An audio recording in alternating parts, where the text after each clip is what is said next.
السلام عليكم، كنتمنى تكونوا كلكم بخير وبأتم الصحه. اليوم ان شاء الله غنشارك معكم غديوه سهله اقتصاديه وكتجي لذيذه بزاف، ما تتبعوش منها.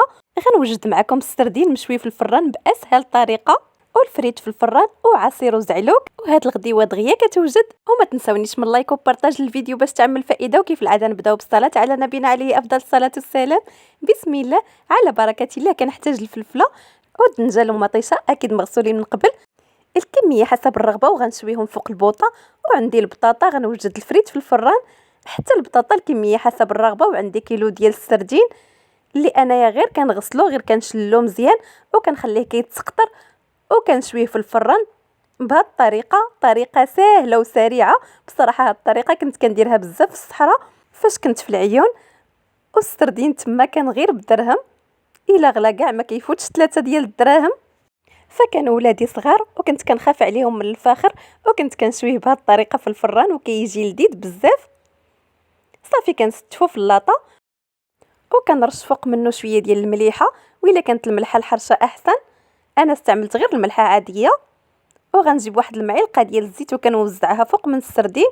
واكيد فانا دابا مسخنه الفران على نار مجهده، وكنقص النار ما تبقاش مجهده عاود بزاف. صافي وكندخل السردين الفران من الفوق حتى كيطيب وينشف، وكنردو من التحت يتحمر ليا شويه وكنخرجو. وهنايا عندي البطاطا اكيد اللي كنكون نقيتها وغسلتها. صافي كنبدا نقطعها اصابع كيف ما موضح في الفيديو. طريقه سهله وكتجي البطاطا بنينه. ما تقنعوش منها نتوما وليداتكم، نتمنى تجربوها. صافي نستمر نقطع البطاطا اللي عندي كلها.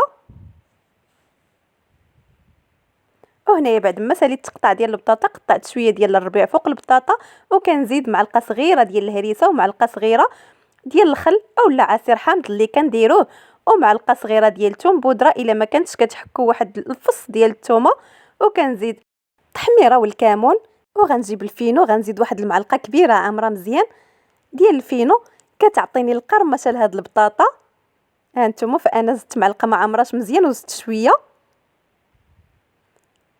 صافي وكنزيد الزيت تقريبا الثلث ديال الكاس، وغنخلط مزيان البطاطا ديالي مع هاد التوابل والملح حسب الذوق. كنشرملها مزيان، غنخدم بيديا. صافي غنجيب اللاطه ديال الفران باش ناخذ راحتي. فعندي هاد الورق ديال الطبخ فايت ليا مستعمله باقي زوين. المهم كنخلط مزيان البطاطا حتى تشرب ليا ديك الشرموله، وغنوزعها فوق اللاطه. وحتى هي غندخلها، فانا دخلت يد السردين من الفوق، غندخل البطاطا من التحت تحمر ليا من الفوق، ونردها عاوتاني من الفوق باش تحمر من التحت حتى طيب ونخرجها. وغنمر معكم نوجد عصير. هنايا عندي الخوخ مع الفريز في المجمد، وضفت عليهم الماء من الروبيني، وعصرت 2 حامضات ومندرينه. صافي وكنضيف العصير ديالهم والسكر حسب الذوق. انا ضفت 3 المعالق كبار. صافي وغنطحن. وبصراحه كيجي هذا العصير غزال بزاف بمذاق لذيذ. فاي حاجه طرفناها في المجمد كتنفع. وهنايا فانا حكيت 3 ديال المطيشات والفلفله والدنجال صافي شويتهم. فانا كنت كنسربي. وجدت هاد الغديوه النهار ديال الحد فاش كان غيلعب المنتخب الوطني، وكنت بالزربه كنوجد باش وجدت لهم الغدا مع الوحده باش نتغداو قبل ما يوصل الماتش. ومبروك علينا الفوز ديال المنتخب الوطني ديالنا، والله يكمل عليهم بالخير. وكنشكركم اخواتي، كنشكركم على الدعم ديالكم وعلى التعليق ديالكم الزوينه في الفيديو السابق. فانا قريت التعليق ديالكم كامله وكنقول لكم شكرا.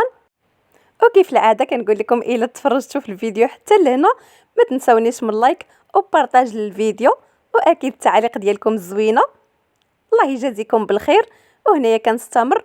فمن الاحسن ملي كنشويو هكا الفلفله مع الدنجال كنغسلوهم من قبل باش ما كنعاودوش نغسلوهم، كيبقى فيهم مذاق بنين بزاف ديال الشوا، وكيجي زعلوك بنين بزاف. انا كنحماق على زعلوك هكا بالفلفله مع الدنجال مشويين، وكنتمنى تجربوه بطريقتي. بصراحه كيجي لذيذ بزاف. المهم نستمر حتى نقي الفلفله مع الدنجال اللي عندي كلهم. ومع هذا الغلاء ما يصلح غير بحال هاد الغديوات، ما كنضيعوش الزيت بزاف في القليان. وحقا الغديوه كتجي شي حاجه لذيذه بزاف وصحيه. وهنايا ساليت التنقيه ديال الدنجال والفلفله، غنبدا نقطعهم طريفات صغار المهم نستمر حتى نقطع الكميه اللي عندي ونمروا باش نكملوا التحضير ديال الغديوه ديالنا. وهنايا في المقله فانا حكيت واحد 3 ديال الفصوص كبار ديال الثومه، وكنزيد واحد الربيع ديال الكاس ديال زيت زيتون. انا كنحماق على زعلوك بالزيت ديال الزيتون، وكنقلي فيه بعدا الثومه كتعطينا واحد الريحه واعره في الكوزينه. غير واحد شويه صافي، وغنضيف ديك مطيشه اللي حكيت 3 د الحبات ديال المطيشه، وغنزيد قزبور ومعدنوس،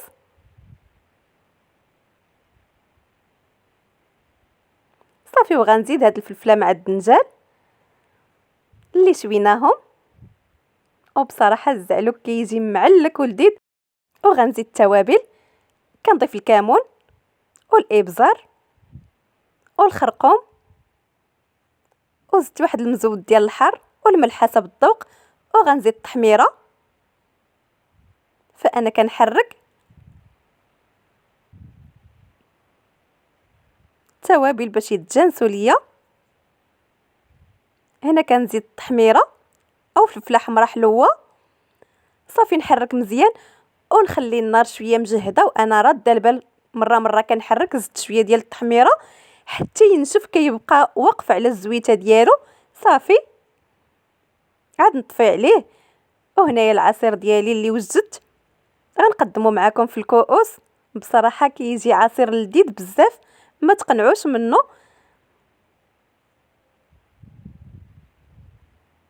اكيد الا كان عندكم الفريز مع الخوخ فجربوه بالعصير ديال الحامض، كيجي ولا اروع.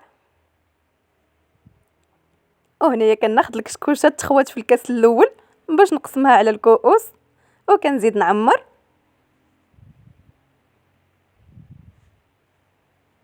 صافي دابا كنكون وجدت الغديوه ديالي كلها. خرجت السردين من الفران والبطاطا كذلك كيجيو لذاذين بزاف. هانتوما البطاطا كتجي محمره ومقرمشه من على برا، هانتوما طايبه مزيان وبنينه. وزعلوك صافي وقف على الزويته ديالو، هانتوما طاب مزيان وتعلك، وكنقدمو حتى هو في الطبسيل. وكتكون هذه هي الغديوه ديالنا. هانتوما البطاطا والسردين دغيا كتحيد له القشره ديالو بسهوله، وكيجي محمر وبنين.